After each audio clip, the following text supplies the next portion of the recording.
Jesus anointed at Bethany, a reading from Mark chapter 14.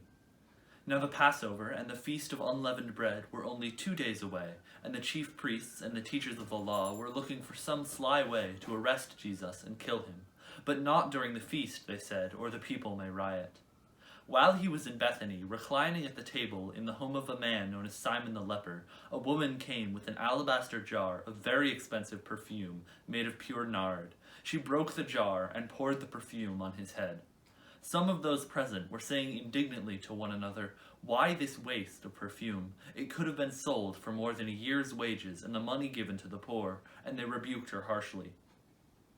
"Leave her alone," said Jesus. "Why are you bothering her? She has done a beautiful thing to me. The poor you will always have with you, and you can help them anytime you want, but you will not always have me.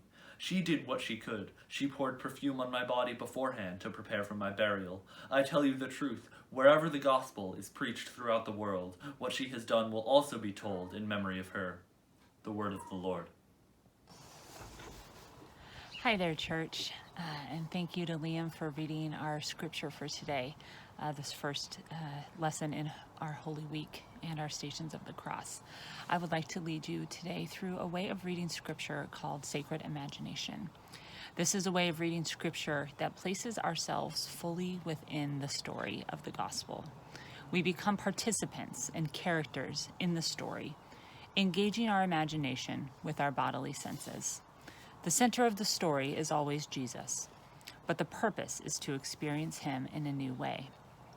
As followers of Jesus, we must know who he is.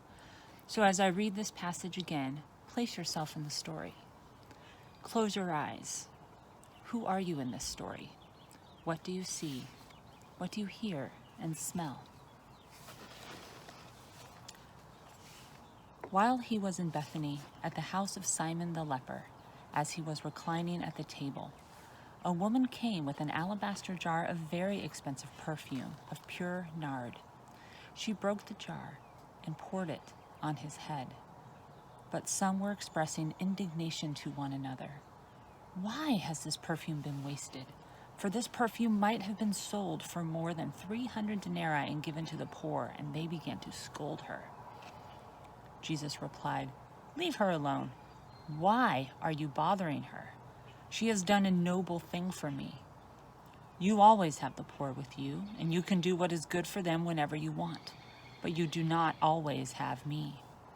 She has done what she could. She has anointed my body in advance for burial. Truly I tell you, wherever the gospel is proclaimed in the whole world, what she has done will also be told in memory of her." As the character in the story, what do you think about this action of this woman? Or are you the woman? What did you think about participating in that action? Why do you feel that way? Do you hear Jesus' words? How do they affect you?